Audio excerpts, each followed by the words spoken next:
License and registration, tough guy, or do you want to keep pretending you're not shaking? The boys cackled from inside the idling car, their laughter bouncing off the dark, empty parking lot behind Miller High School. Phone flashlights hovered out the windows like spotlights, recording everything, waiting for humiliation, begging for it. "Come on, Evan," sneered Bryce Callahan, the mayor's golden boy's son, leaning across the passenger seat with a grin sharp enough to cut. "Show us that big man attitude now. Hit me again like you tried to earlier." Evan Parker stood alone under the flickering street lamp, chest rising and falling too fast, palms trembling at his sides.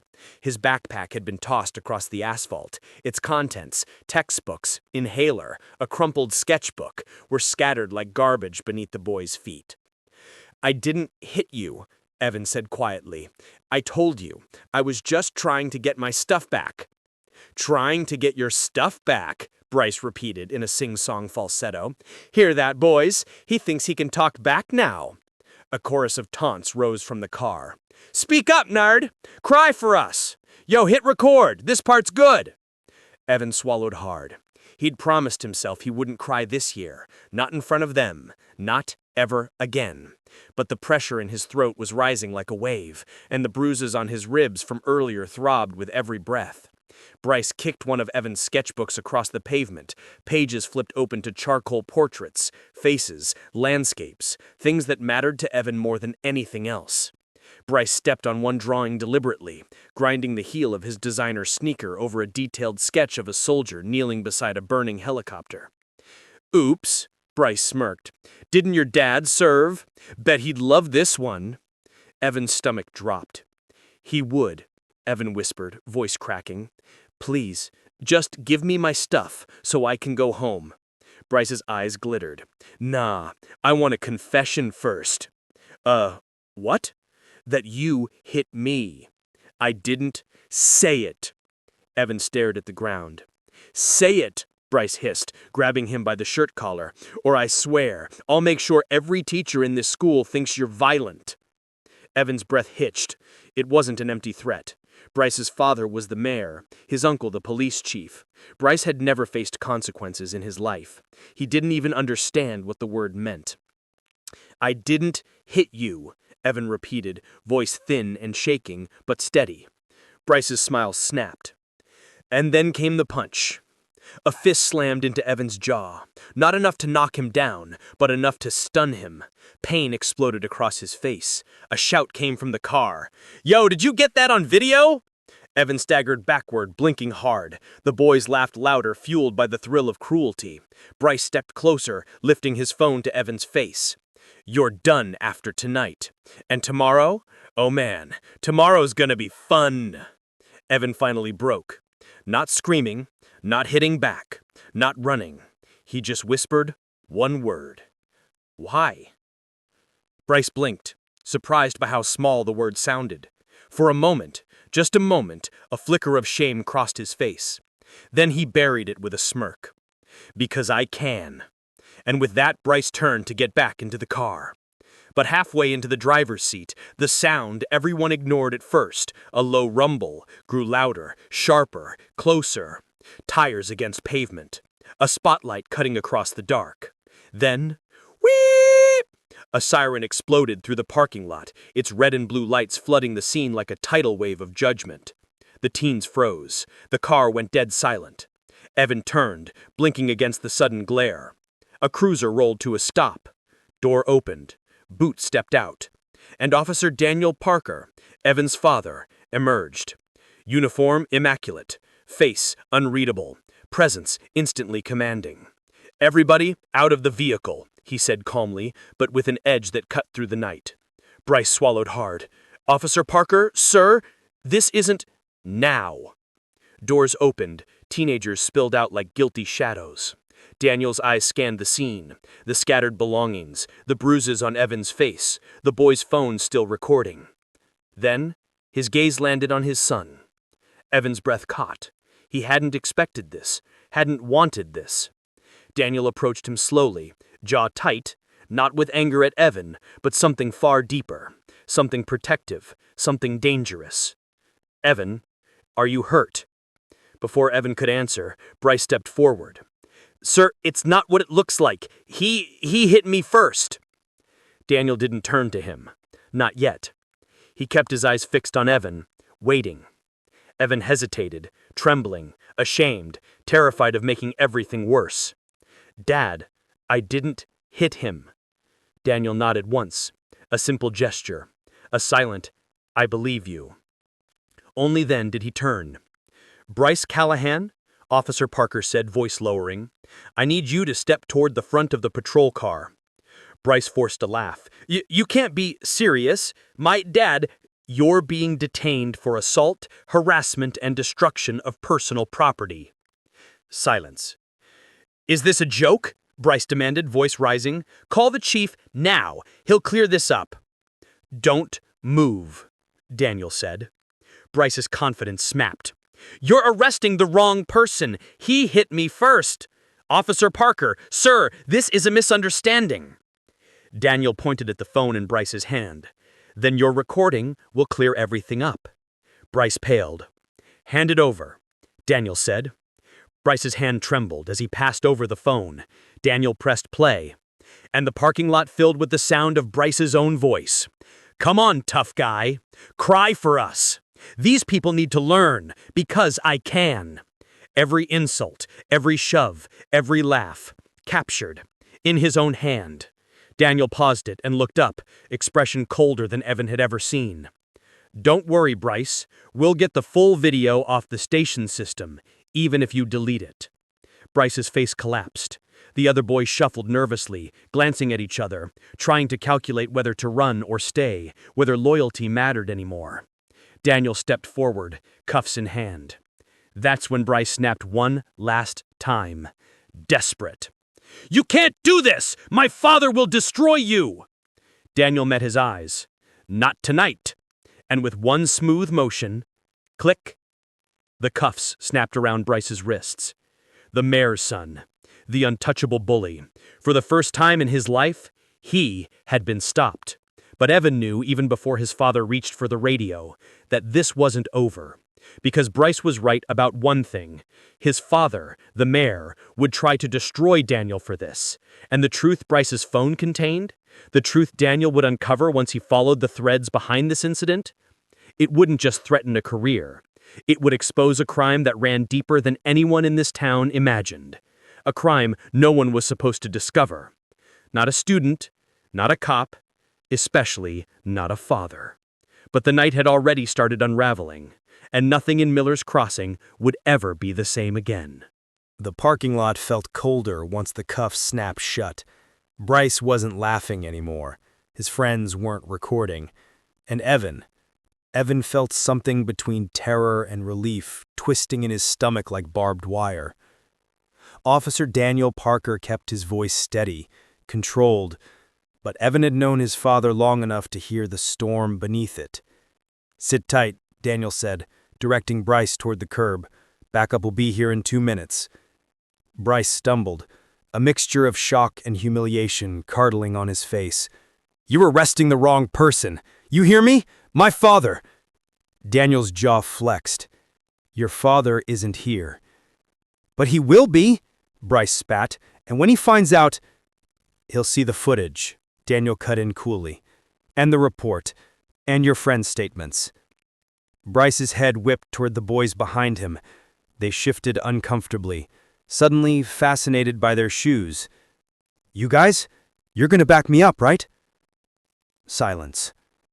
Then one voice, Tyler, the quietest of the group, mumbled, I think we should tell the truth, man." Bryce froze. "You think what?" Tyler swallowed, stepping back from Bryce like he'd just realized he was standing next to a lit fuse. "I mean, he didn't hit you. Everyone saw—" "Shut up," Bryce snapped, eyes blazing. "You want to get us all in trouble?" "Enough." Daniel raised a hand. "All of you. Phones on the hood of the car." The boys obeyed. Not one argued. Not one dared. Evan watched silently, a knot tightening in his throat. He'd seen his father stop fights, break up brawls, wrestle down drunk men twice his size. But this felt different. This wasn't about police work. This was about him, protecting him, believing him. And that terrified Evan more than the bruise swelling on his jaw. Because Bryce was right about one thing. The mayor wouldn't let this go. Not quietly, not peacefully, not ever. Blue lights flashed across the parking lot entrance. Backup.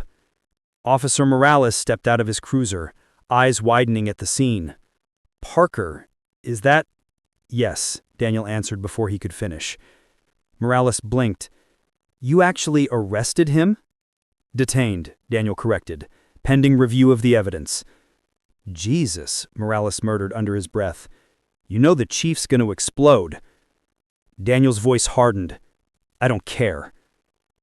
Morales stared at him for a long moment, then nodded. No questions, no judgment. He trusted Daniel. Everyone on the force did. Which is exactly why this would get dangerous fast. "Transport Bryce," Daniel instructed, handing Morales the phone with the video. "No stops, no calls." Bryce's face twisted. "You can't treat me like a criminal." Morales clipped the boy's arm. "That's what you are tonight." As Bryce was loaded into the back of the cruiser, he threw a look over his shoulder. Pure venom, pure promise. "This isn't over, Evan." Evan flinched, but Daniel stepped between them, blocking Bryce's view. "You don't speak to my son again. Not tonight, not ever." The door slammed shut. Morales drove away, leaving Daniel, Evan, and the remaining boys in a heavy, dangerous silence. "You three," Daniel said, pointing to Bryce's friends, "are going straight home. Your parents will pick you up at the station tomorrow to give statements." "What? Tomorrow? But we have school!" Daniel's stare shut him up. "You should have thought about that earlier." They scattered like startled birds, rushing to their cars without another word. And suddenly the parking lot was empty again. Still, quiet, tense. Just father and son. Daniel turned toward Evan slowly. The hard police officer facade softened around the edges, replaced with something heavier. Fear, maybe. Regret. Love. "You okay?" he asked. Evan automatically nodded, then realized that wasn't true. "No," he whispered. "Not really." Daniel stepped closer. "Where else did they hit you?" Evan hesitated, lifted his shirt slightly. Dark bruises blossomed along his ribs, finger-shaped, fresh. Daniel inhaled sharply. "They did all this tonight?" Evan shook his head. "Some of it earlier, at school." Daniel closed his eyes. For a moment he wasn't a cop. He wasn't trained. He wasn't composed. He was a father whose son had been suffering silently. And he'd missed it. "Why didn't you tell me?" Daniel whispered. Evan's voice cracked. "Because I didn't want you to think I was weak." Daniel's chest caved slightly, like the words hit harder than any punch Bryce had thrown. "Oh, Evan," he murmured, pulling him into a rare embrace. "There's nothing weak about you. You hear me? Nothing." Evan didn't cry. Not outwardly. But something inside him cracked open, raw and aching. After a moment, Daniel stepped back. "We're going to handle this, but we need to be smart." Evan nodded, wiping his eyes. "That video, it's enough, right? It's a start. But Bryce's family, they don't play fair. They never have." "What do you mean?" Daniel hesitated. There was a history. Years of whispers, rumors, corruption lurking beneath the clean sidewalks and manicured lawns of Miller's Crossing. Things no one ever proved, but everyone quietly suspected. "Let's get home," Daniel said. "We need to talk." They gathered Evan's belongings slowly, quietly.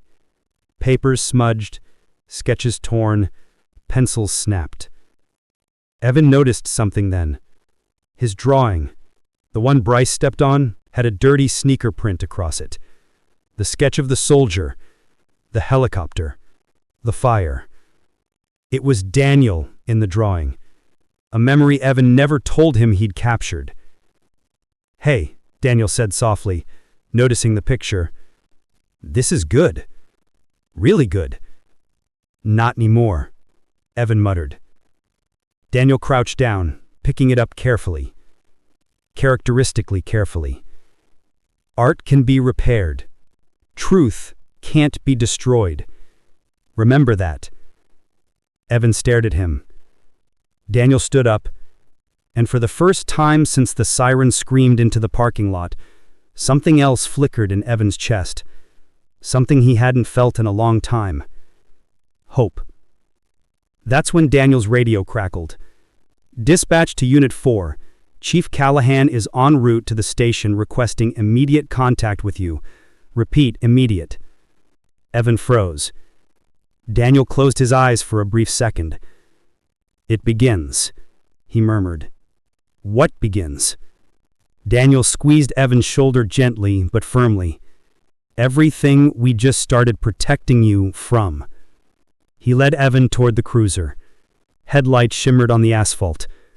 A cold breeze swept through the night, and as the two got into the patrol car, father and son, Evan realized something very clearly.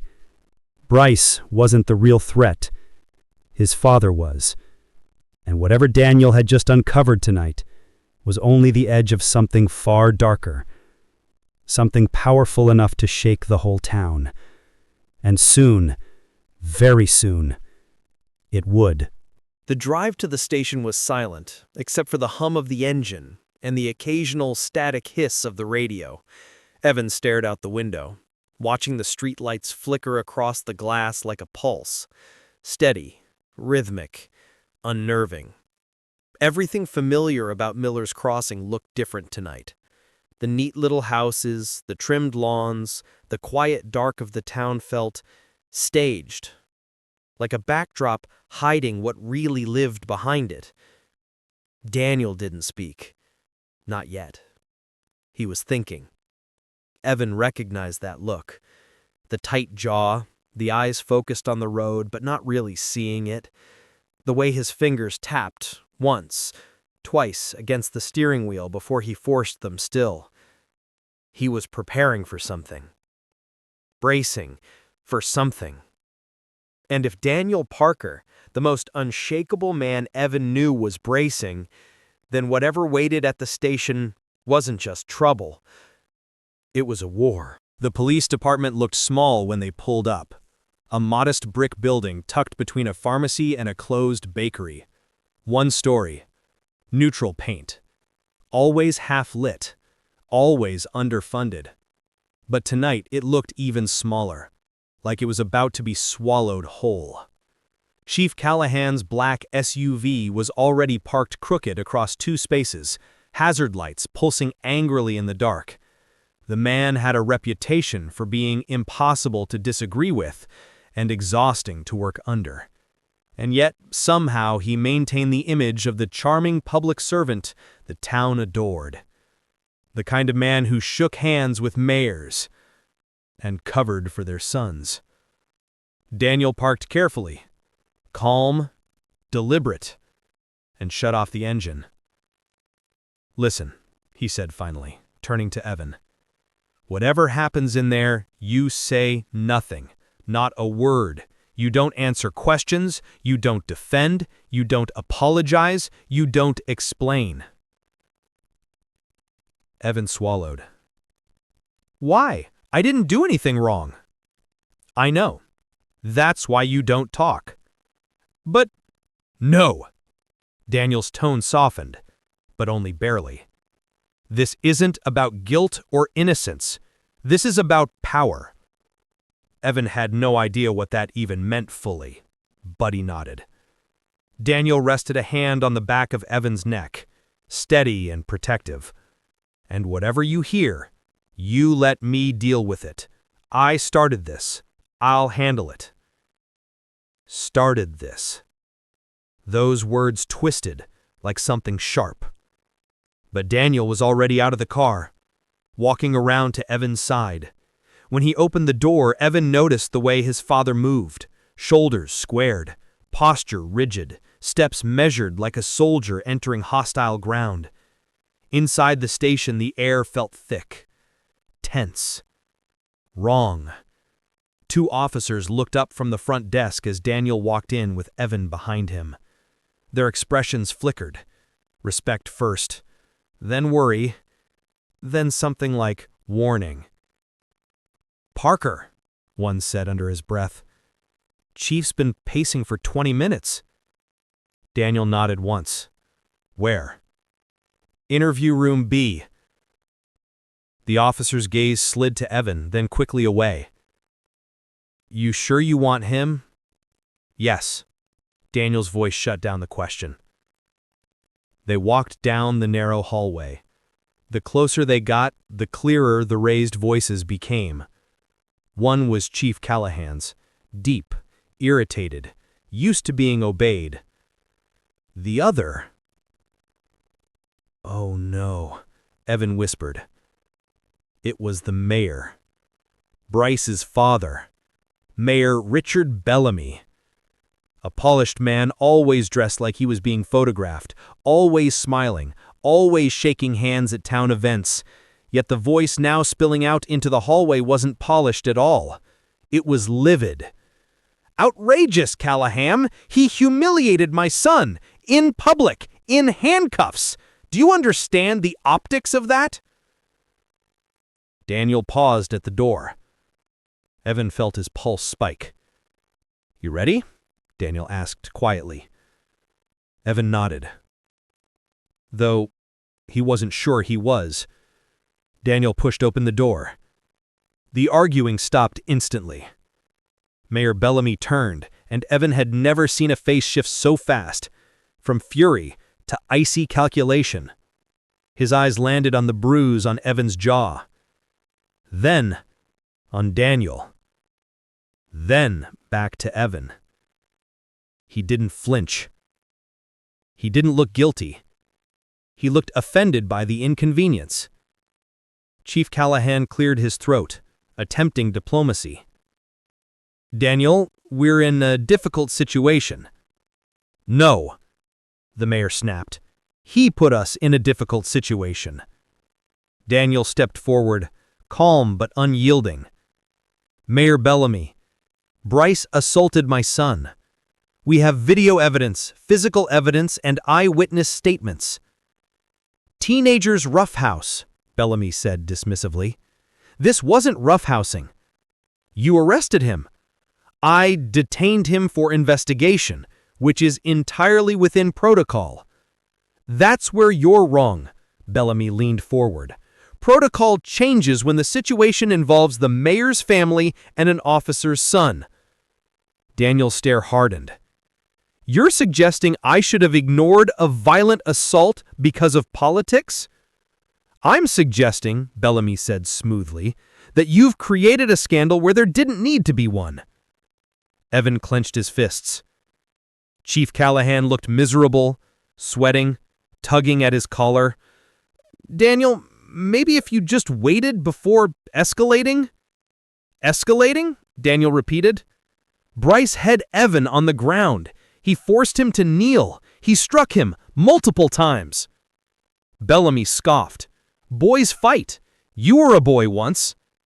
Daniel stepped closer. "I never forced someone to kneel in front of a crowd. That isn't fighting. That's cruelty." The mayor's smile disappeared. A different expression crept in. Something cold. Sharp. Predatory. "Let me be perfectly clear," Bellamy said. "You are going to release my son, you are going to delete the video, and you are going to reconsider any report you plan to file." Daniel didn't blink. "No." "You work for this town." "I work for justice." Bellamy's lip curled. "Idealism is expensive, Officer Parker, and you can't afford it." He looked at Evan again, slowly, calculating. like evaluating leverage. Daniel stepped in front of his son instinctively. Bellamy chuckled. "Ah, there it is! The Protective Father Act! Touching!" Callahan rubbed his face. "Daniel, just let me handle this. Let Bryce go home while emotions cool. The mayor and I can discuss next steps in the morning." "No," Daniel said. Bellamy's eyes narrowed. "This isn't a battle you can win. It isn't a battle I intend to lose." The mayor's voice dropped to something quiet and dangerous. "Then I will bury you." Evan felt the temperature in the room drop. Daniel remained stone still, unshaken. Bellamy continued, lowering himself into a chair like a king taking a throne. "You think this is about a schoolyard scuffle," he sneered. "My son is involved in things far more important than childish pranks. And you," he pointed at Daniel, "have just put yourself in the way of something much bigger." Daniel's eyes flickered, just slightly. Evan caught it. It meant something. Something he wasn't saying. Bellamy smoothed his tie. "I'll give you one chance. End this. Now." Daniel shook his head. "No, I won't." Callahan exhaled shakily. "Daniel, please." But Daniel spoke over him. "Evan, we're leaving." Evan blinked. "We're... what?" "You heard me." Bellamy stood up abruptly. "You walk out that door without cooperating, and you won't be wearing that badge by morning." "Then I'll hang it up myself." Evan felt something seize in his chest. His father wasn't bluffing. Daniel walked forward, placing a hand on Evan's back, guiding him out of the room.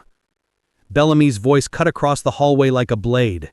"You think this ends here? You think you're protecting him? You have no idea what you've just exposed." Daniel paused at the door but didn't turn around. "Maybe it's time someone exposed it." And then they stepped out. Into the hallway, into the uncertainty, into the storm that was only just beginning. Outside, as they approached the cruiser, Evan finally found his voice. "Dad, what did he mean? What is Bryce involved in?" Daniel didn't answer immediately. He looked down the street, then up at the dim glow of the station windows. And when he finally spoke, his voice was low, measured, terrifying. "There's something happening in this town," he said. "Something I should have investigated a long time ago. Something the mayor and his people have kept buried for years." Evan swallowed. "What is it?" Daniel opened the car door. "Go home," he said. "Pack some things." "What? Why?" "Because we're not safe tonight." The words took the air out of Evan's lungs. Not safe? Not safe in their own town? Not safe from the people who ran it?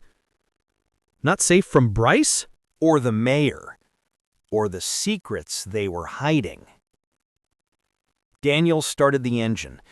As the car pulled away from the station, Evan couldn't help glancing back through the rear window. Because he knew, just knew, that the real danger hadn't even begun yet. And whatever crime his father had uncovered by stopping his own son's bully was going to shake the entire town. And it was coming for them next. The moment Daniel pulled into their driveway, Evan jumped out of the cruiser like the seat was burning him. He didn't wait. He didn't look back. He just stormed up the porch steps and vanished inside, slamming the door hard enough to rattle the windows.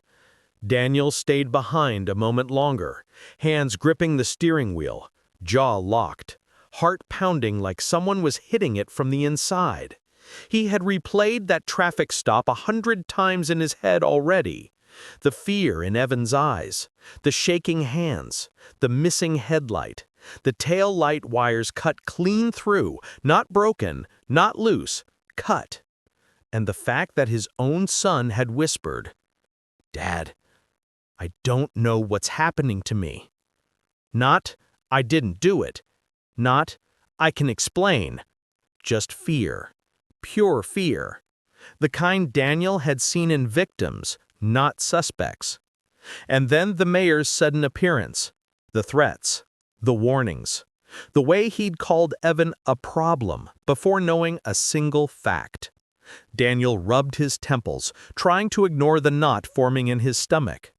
He had been a police chief for 15 years. He'd trained rookies. He'd buried partners.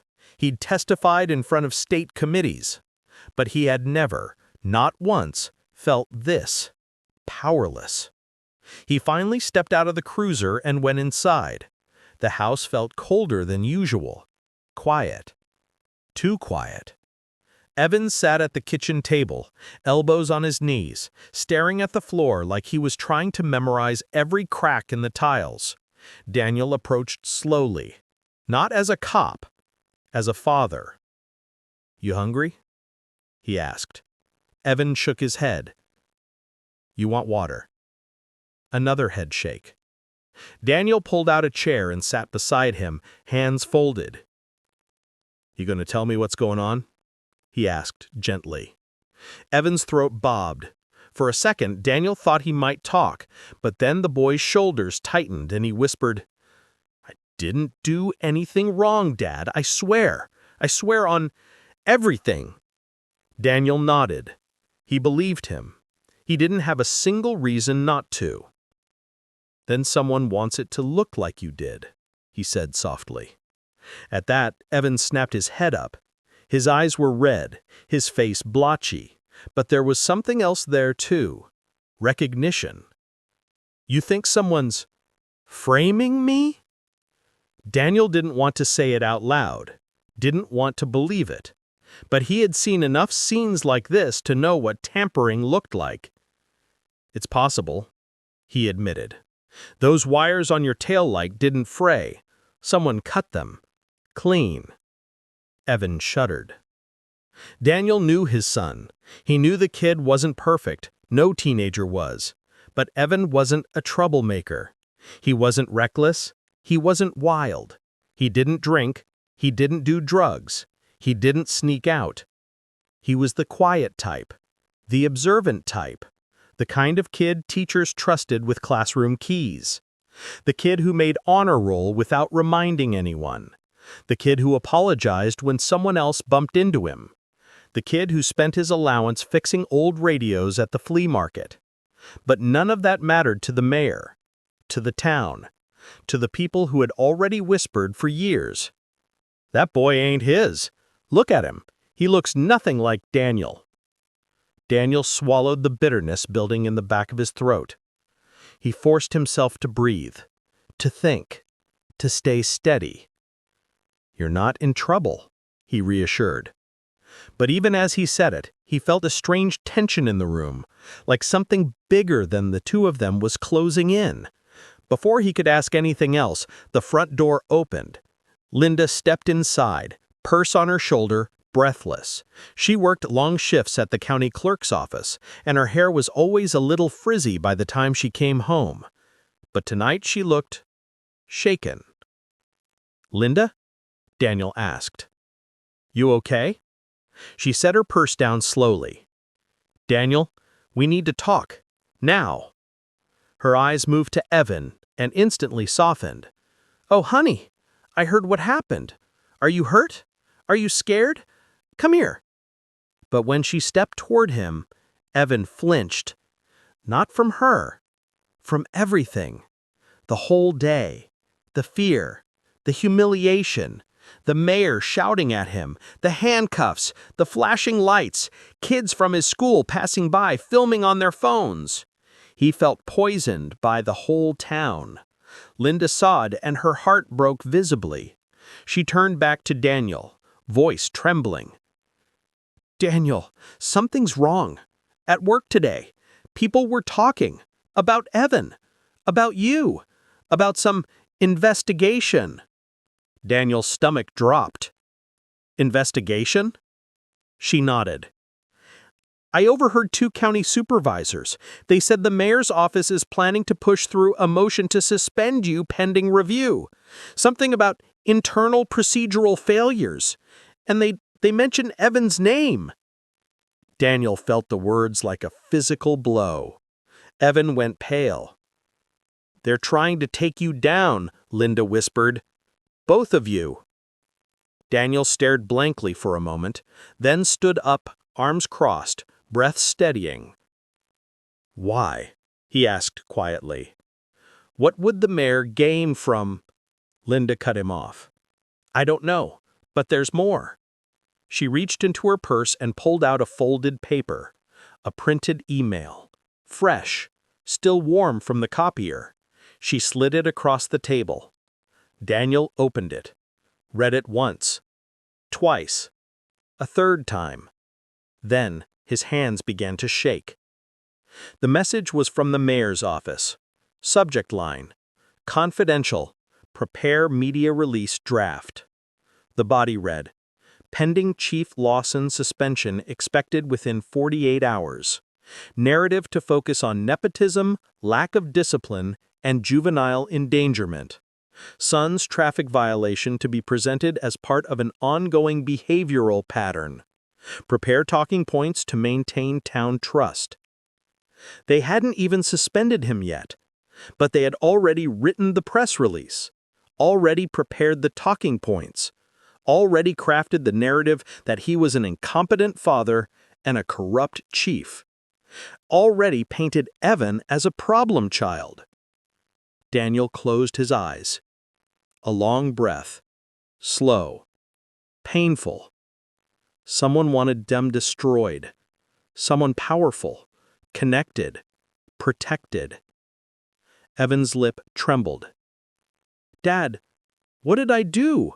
Why are they doing this? Daniel moved quickly. He cupped his son's face gently, firmly. Listen to me, son, he said. Voice low, voice steady, voice full of something that made Evan finally meet his eyes. You did nothing wrong. Do you understand me? Nothing. Whatever this is, it's about me, not you. But, no, Daniel said sharply. Look at me, son. He did. Someone is trying to hurt this family. Someone is trying to use you to get to me, and I will not let that happen. Evan swallowed. Linda wiped her eyes. Daniel straightened his shoulders, the old cop instinct kicking in, the one that had solved homicides, calmed mobs, and faced down armed men without trembling. We're going to fight this, and we're going to find out who's behind it. Linda nodded. Evan nodded too, even though fear still clung to him like smoke. Daniel picked up the printed email again. He noticed something he had missed before. At the bottom, tiny initials. Approved by M.W. Mayor Whitfield. Daniel clenched his jaw so hard it ached. Then he whispered, This started with a simple traffic stop, but it's about something much bigger. Behind him, the old grandfather clock ticked steadily. Tick, tock, tick, tock, tick, tock. Something was coming. Something dark. And the Lawson family was already in its path. The fallout didn't wait for morning. It started before the sun rose, before most of the town had even opened their blinds. At 5:42 a.m., Daniel's phone buzzed nonstop on the bedside table. First, a call from Deputy Angela Brooks, then texts from 4 officers, then a voicemail from the county sheriff who never called unless someone had died. By the time Daniel sat up, rubbing the sleep out of his eyes, he already felt the weight of something heavy pressing over the entire house. He glanced at Linda beside him. She wasn't asleep. She hadn't slept at all. Her eyes were open, staring at the ceiling, hands clutched together like she was praying silently. "You see it too?" Daniel murmured. Linda nodded weakly. "It's starting." Daniel's phone buzzed again. This time he answered. "Lawson?" he said. A breathy voice responded, low and tense. "Chief, don't come in today." It was Angela. "What?" he whispered, sitting straighter. "They called an emergency meeting at 6 a.m., Angela said.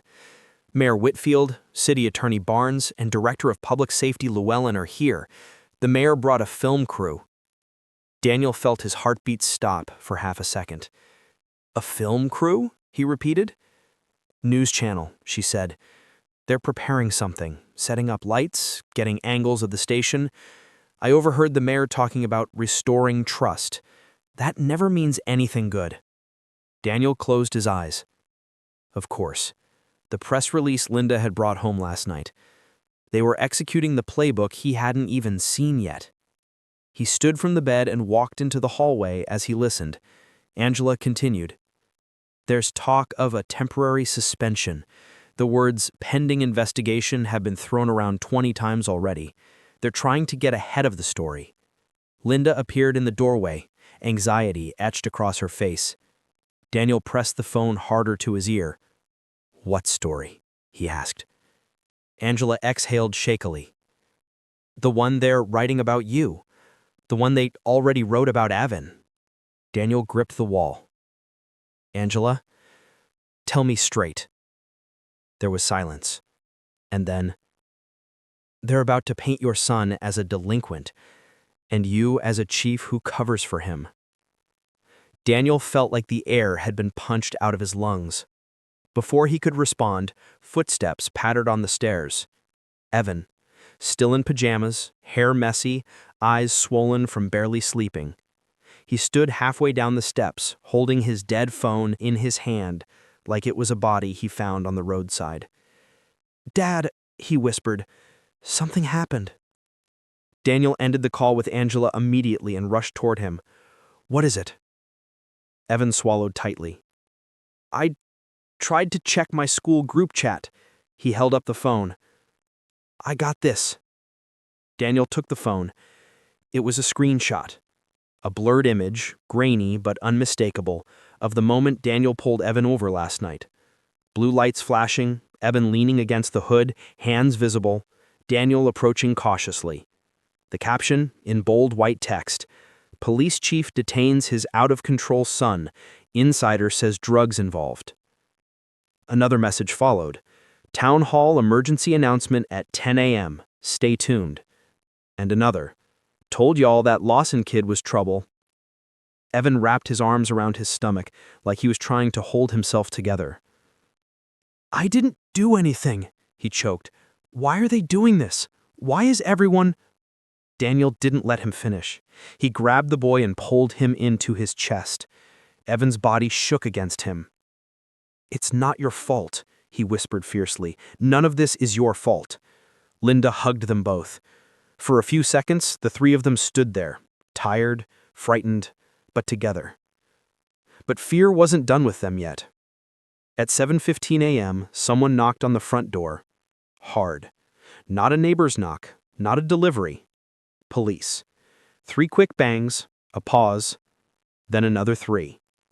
Daniel's stomach dropped. He exchanged a look with Linda before going to the door. When he opened it, he saw Officer Mark Rivers, one of the mayor's loyalists. Behind him, 2 more officers stood stone-faced. Rivers cleared his throat. "Morning, Chief." Daniel stared at him. "You're early." Rivers offered a tense smile. "I'm here on behalf of the mayor's office." Of course he was. He handed Daniel an envelope.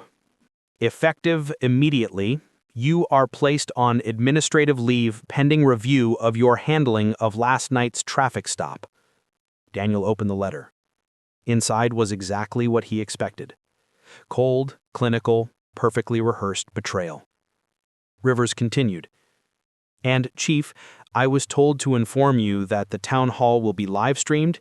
It would be in your best interest to not attend." Daniel's stare hardened. "So I'm guilty before anyone hears a word?" "Not my call," Rivers said quietly. But Daniel knew the truth. Rivers didn't come because he wanted to. He came because he was afraid not to. After the officers left, Daniel closed the door slowly and set the envelope on the table. The house went silent again. A tight, breathless silence. Finally, Linda whispered, "They're going to destroy us." Daniel shook his head. "No." His voice was low, steady, dangerous. "They're going to try." He sat at the kitchen table, elbows on his knees, thinking. The mayor's plan was obvious now. Manufacture a scandal, discredit Daniel, smear Evan to justify the attack, replace Daniel with someone loyal, use the scandal to push through new town policies. It was political, calculated, cowardly, and personal. Daniel stood abruptly. "I'm going to the station." "Daniel," Linda grabbed his arm, panicked.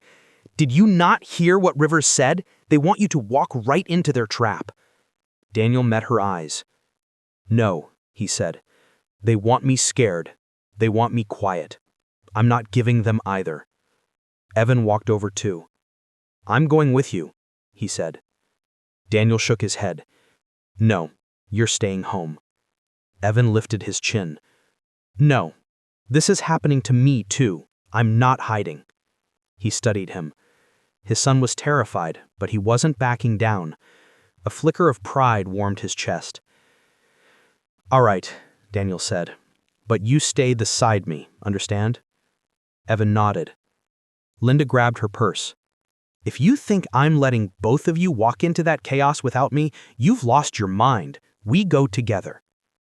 Daniel managed a weak smile. The Lawson family stepped outside, but the moment they reached the driveway, they froze. Two news vans idled at the curb, reporters waited with microphones ready, cameras already rolling. A woman with too bright lipstick pointed toward them. "There, that's them!" Evan instinctively stepped back. Daniel put a hand on his shoulder. "Stay behind me," he whispered. Reporters swarmed. "Chief Lawson, do you deny the allegations? Is it true your son resisted arrest? Sources say the mayor is calling for your immediate removal. Comment? Is your son in counseling? Is drugs involved? Chief, chief, chief." Daniel kept walking, jaw clenched. He didn't shove, he didn't yell, he didn't lash out. He moved with steady purpose, the kind that made reporters stumble backward from the intensity of it. When they reached the car, Daniel took one last look at his house. Quiet, still, waiting. Then he slid behind the wheel. Evan sat beside him, Linda in the back seat. Daniel gripped the steering wheel tightly. "You both ready?" he asked. Evan nodded. Linda nodded. Daniel exhaled. Then he pulled onto the road, heading straight toward the station, straight toward the chaos waiting to break their world apart. But he wasn't going to break. He wasn't going to hide. He was going to fight. Because someone in this town had crossed a line. And Daniel Lawson was done running. The town reacted like a kicked beehive.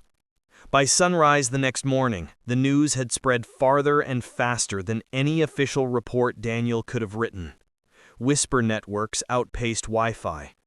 Retired men at the diner counter leaned over their coffee cups, muttering theories. Church ladies rearranged their Bible study plans so they could convene in the fellowship hall and discuss the situation. Even the teenagers, usually too self-absorbed to care about anything beyond TikTok trends, snapped pictures of the police station and uploaded them with dramatic captions like, "What really happened last night?" People didn't know the truth, yet, but they sensed it was big, strange, and close to home. And in a small town, that was enough to start a wildfire. Daniel stepped into the station at 6:05 a.m., uniform crisp, posture rigid, jaw locked. He felt 20 years older overnight. Sleep had been impossible. Every time he shut his eyes, he saw Liam's face, guilty, broken, cornered, and heard the girl crying. Or worse, he imagined the other ending, the one where he'd driven past that car without pulling it over, and that girl never made it home. He reminded himself that, at least, she was safe. But his son wasn't. When Daniel opened the bullpen door, the room went silent. Not quiet, silent. The kind of silence that makes your ears ring. 6 officers stared at him from their desks. 2 froze mid-conversation. Another lowered his coffee cup so slowly it was almost theatrical. A rookie whispered to her partner, not subtly enough. Everyone knew. Not every detail, of course. Internal Affairs had sequestered most of the information, but in a small department the walls weren't thick enough to stop rumors from leaking through. "Morning," Daniel said, loudly enough to break the tension. Nobody responded. He walked toward his office, feeling every pair of eyes burning into him like welding torches. Behind him, someone whispered, "That's the guy who arrested his own kid," or "should have handled it quietly," or "who does that to family?" His stomach clenched. He wanted to turn around and tell them all what he saw, the bruises, the fear in the girl's eyes, the stench of alcohol on Liam's breath. But he couldn't. IA had ordered confidentiality. Anything he said now would compromise the investigation. And the last thing he was going to do was put that girl on trial in the court of public opinion. He closed his office door, leaned his head against it, and breathed. 1 slow count to 5. Then 10. A gentle knock interrupted his attempt at composure. It cracked the thin veneer he was barely holding together. Daniel opened the door expecting IA, or maybe the sheriff. Instead, it was Deputy Harold McLean, 63 years old, 28 years retired from the military police, and one of the most respected men in the department. Harold had trained Daniel when he was a rookie, taught him how to write his first report, and once told him, "Your badge is only worth a damn if your conscience can stand behind it." Now, Harold looked tired. Not angry, not judgmental, just tired. "Can I come in?" Harold asked. Daniel nodded. Harold stepped inside, shut the door gently, and sat across from him. "I won't stay long," he began, voice soft. "I just figured you'd want to hear it from someone honest." A bad sign. "Word is, half the department thinks you betrayed your family." "And the other half?" Daniel asked. Harold sighed. "They think you betrayed the department." That hit harder than any punch. Daniel closed his eyes. "What about you?" Daniel asked. Harold didn't speak right away. He folded his hands, cracked a knuckle, leaned forward. "I think," he said, "you did the right damn thing, and the hardest thing a man can do." Daniel swallowed hard, throat tight. "But," Harold added softly, "right and easy rarely shake hands. You know that." "I do." Harold stood, placed a heavy hand on Daniel's shoulder. "I've seen good cops fall apart for less. Take care of yourself. Take care of your family. IA's gonna push you, so will the town. Stay steady." Then Harold opened the door, paused, and turned back. "And Daniel, no matter what anyone says, you saved that girl." He left quietly. Daniel sat down and let the weight of the words settle. They didn't fix anything, but they mattered. They were something to hold on to. Outside the station, the backlash swelled. By mid-morning, protesters gathered along the sidewalk. Small at first, maybe a dozen. By noon, nearly 60. Some carried signs. "Free Liam Reeves." "Don't destroy a family over a mistake." "Our cops should protect our kids, not arrest them." Older men from Daniel's church stood with crossed arms, shaking their heads in disappointment. A few were fathers of Liam's friends. One shouted, "You were supposed to look out for him." A woman yelled, "You think we don't know what this is? He arrested his son before he even asked what happened." And someone else said, "You're tearing the town apart." Daniel watched from the inside of the station, hands clenched on the windowsill. To them, he was Judas wearing a badge. A traitor. But they didn't know what Liam had done. They didn't know the girl. They didn't see her trembling in the glow of the dashboard lights. He told himself their anger didn't matter, not as much as the truth, but it still sliced at him. Because every face in that crowd was someone he'd known for years, people whose houses he'd protected, children whose bike helmets he'd adjusted at safety fairs, couples whose domestic disputes he'd de-escalated on holidays. He'd given this town half his life, and now they were turning on him. At 2:30 p.m., Sheriff Camden called Daniel into his office. Camden looked like he hadn't slept either. He motioned for Daniel to sit, exhaling heavily. "This is bad," Camden said bluntly. "Worse than you know." Daniel braced. "How bad?" "Town council wants your badge pending the outcome of the investigation. They're holding an emergency meeting tonight. Some want you suspended immediately." The floor seemed to tilt beneath Daniel's feet. Suspension would send a message that he was the problem, not his son's actions.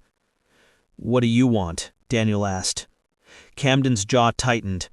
"I want the truth to come out, but politicians don't care about truth. They care about optics and angry voters." He slid a stack of papers across the desk. Complaints, news headlines, social media screenshots. People calling Daniel a traitor father, a cop who forgot blood comes first. Then Camden said something that rattled Daniel to his core. "Liam has a lawyer now, a big one, and he's claiming you abused your authority to punish him. He's saying he never hurt that girl." Daniel felt the air leave his lungs. "He's lying." "I know," Camden said quietly, "but his attorney doesn't." The room spun. Daniel gripped the edge of the desk to steady himself. "Sheriff, my son is turning this around on me." Camden nodded. "Prepare yourself. This is going to get uglier before it gets better." That evening, the backlash reached its peak. Television vans arrived, floodlights illuminated the station like a crime scene. More protesters lined the sidewalk, some chanting Liam's name, others shouting at reporters. And in the center of the crowd stood Liam's mother, Daniel's ex-wife, holding a sign that read, "He's my son. He needed help, not handcuffs." Seeing her broke something inside him. But nothing broke him more than seeing Liam himself, standing beside his mother, expression blank, lips pressed thin. He didn't even look at Daniel, not once, not even when the crowd parted and reporters swarmed.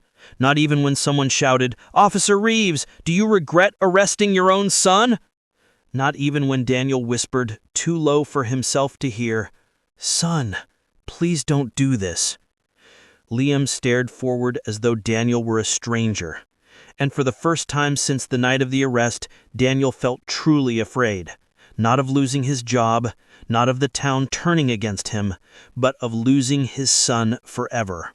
The night of the town council meeting felt like a storm the weather never predicted. Thick, electric, and strangely quiet in the moments before lightning hit. Daniel parked 2 blocks away from City Hall, partly to avoid the crowd and partly to give himself time to breathe. He needed the walk. He needed something to remind him he was still human, still tethered to something other than duty and consequences.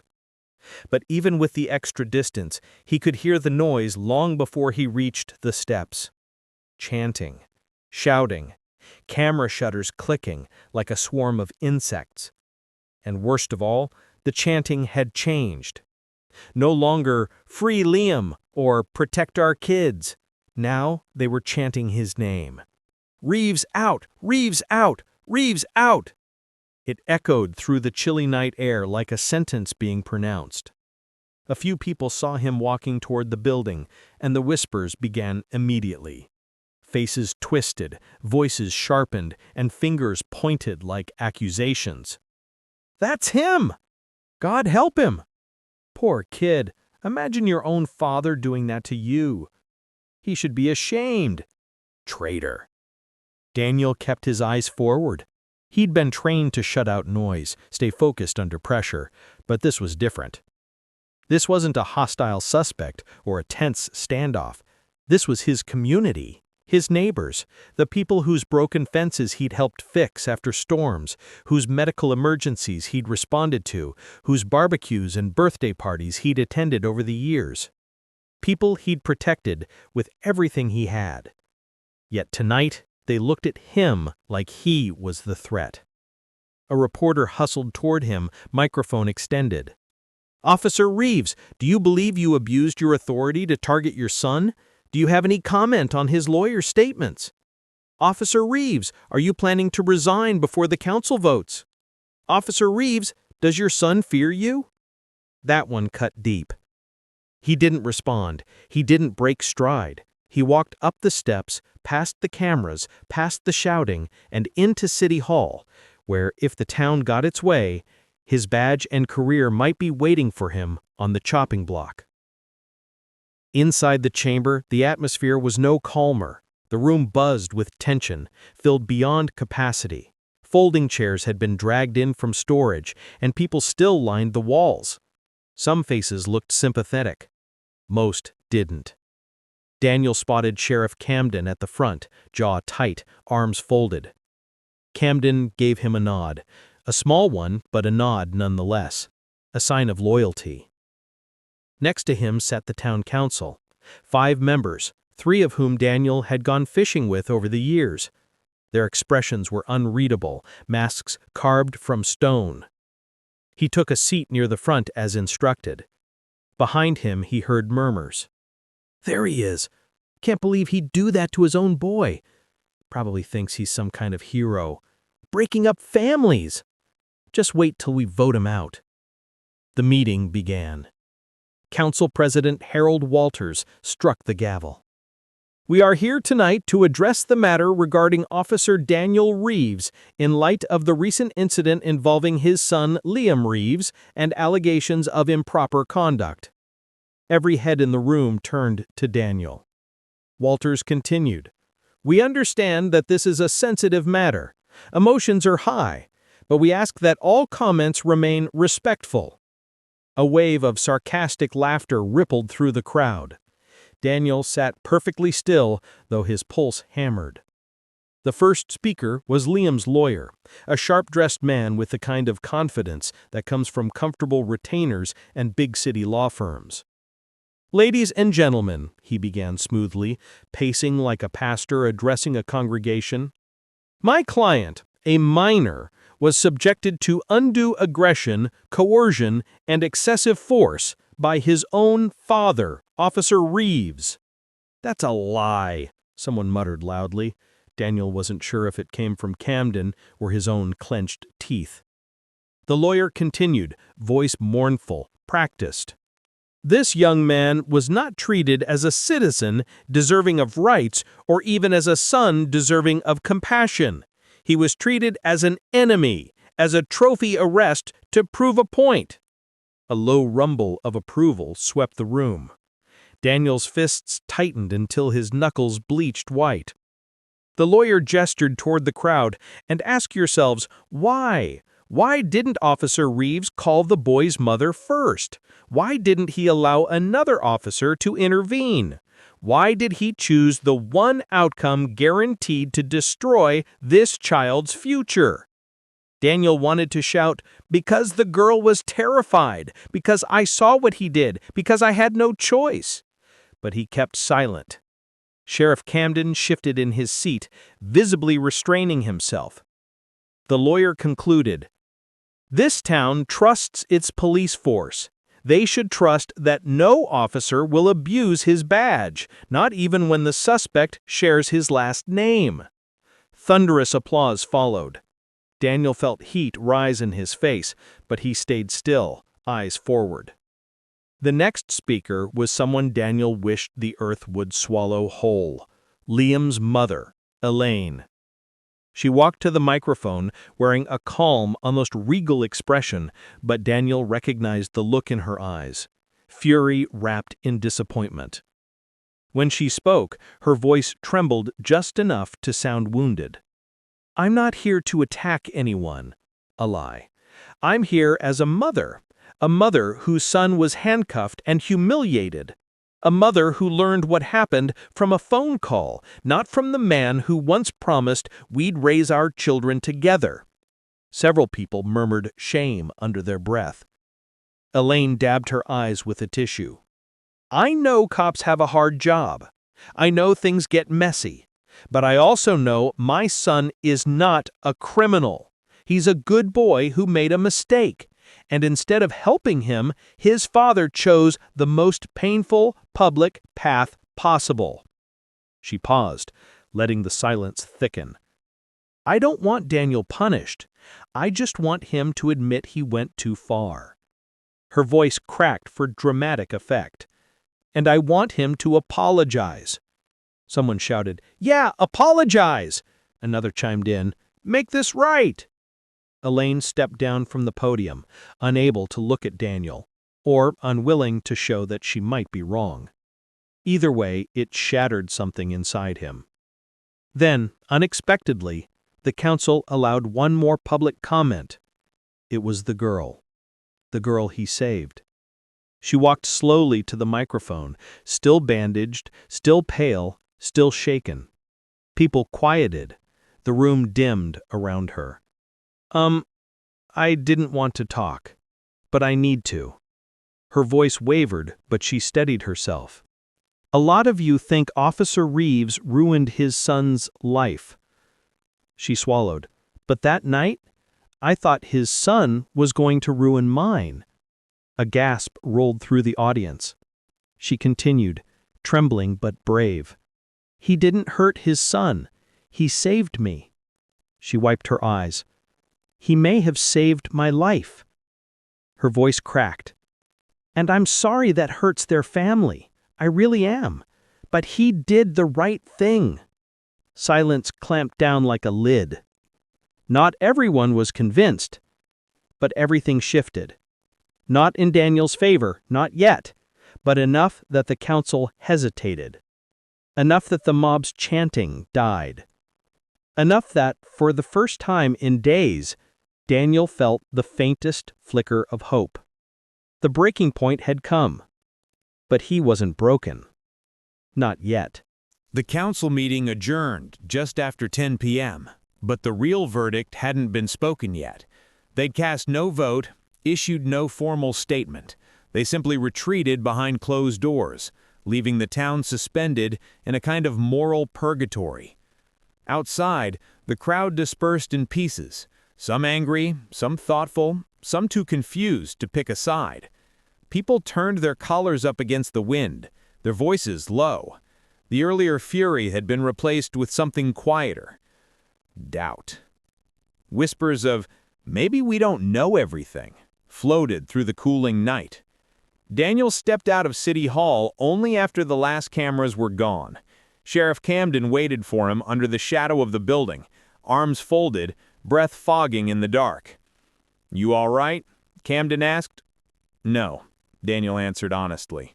Camden grunted. "Good. Means you're still human." They walked together down the steps. The night felt heavier, like the town itself was holding its breath, waiting for someone to name the truth out loud. At the bottom of the stairs, Camden stopped. "They'll decide by tomorrow. There's pressure from state officials, parents, lawyers, folks who love you, folks who don't. You know how it goes." Daniel nodded. "You want my prediction?" "No." But he did. "You won't lose your badge," Camden said simply. "There's no legal leg for them to stand on. What you did was according to the book." Daniel waited, sensing the rest coming. "But you might lose everything else." There it was, the part that mattered more. Camden gently rested a hand on his shoulder. "Go home, son. Get some sleep. Tomorrow's going to be rough." The next morning arrived too early and too quietly. Daniel didn't sleep much. Every time he closed his eyes, he saw his boy's face, angry, confused, betrayed. He replayed the arrest, the girl's trembling voice, Elaine's practiced tears, the lawyer's smug tone, the mob's accusation. His chest felt bruised from the inside. Around 8 a.m., his phone buzzed. Unknown number. He hesitated, then answered. Daniel Reyes? Yes. This is Councilman Walters. The board has reached a decision. We'd appreciate your presence at City Hall at 9 sharp. The tone told him nothing. He wasn't fired. He wasn't congratulated. Just summoned. Understood, Daniel said. He hung up, stared at the wall a moment, then dressed with the precision of a soldier preparing for a battlefield he didn't choose. Badge polished, tie straight, shoulders squared. But inside he felt hollow. City Hall was nearly empty when he arrived, strange given last night's uproar. Only a few staff members lingered in the hallway, avoiding eye contact, pretending to shuffle papers they weren't reading. Camden arrived moments later. No cameras, he said, under his breath. Thank God. Walters opened the chamber doors. The council sat in a line, looking more exhausted than authoritative. Something had shifted overnight. Disciplined confidence replaced with uneasy restraint. Walters cleared his throat. Officer Reyes, thank you for coming. Daniel nodded once. Walters continued. After reviewing all statements, evidence, and testimony related to the incident involving your son, we have reached a unanimous decision. The pause stretched far too long. While the arrest of a minor under your care is a highly unusual situation, we found no violation of police procedure. A faint breath escaped Daniel's chest. You followed protocol. Your report matches body cam footage. The girl confirmed the events. Another pause. Therefore, you will keep your badge. Relief hit him and vanished just as quickly. Walter shifted uncomfortably. However, there it is, Daniel thought. Due to the nature of the incident and the strain it has placed on the community, we recommend a temporary leave of absence. 3 months. Daniel blinked. Mandatory? No, strongly encouraged. Meaning, take it, or we'll find a way to make you take it. He swallowed. Walters continued. And there's a more personal matter. The council members glanced at one another as if pushing responsibility between them. After last night's meeting, a petition was started by residents. Not about your badge, about your reputation as a community figure. Daniel straightened, jaw tightening. What kind of petition? Walters exhaled. They're calling for a formal public apology. Daniel stared at him. For doing my job? He said slowly. It would help stabilize things. People are scared. They need reassurance. And what about my son? Does he need reassurance that the adults around him can tell right from wrong? Silence. Nobody's saying you were wrong, Walters said carefully. That's exactly what they're saying.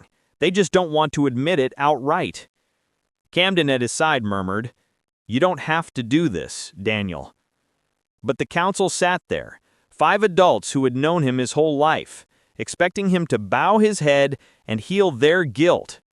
He felt anger prick behind his ribs. Anger and something deeper. Sadness. He thought of the girl, the fear in her eyes, the courage she showed when she defended him publicly.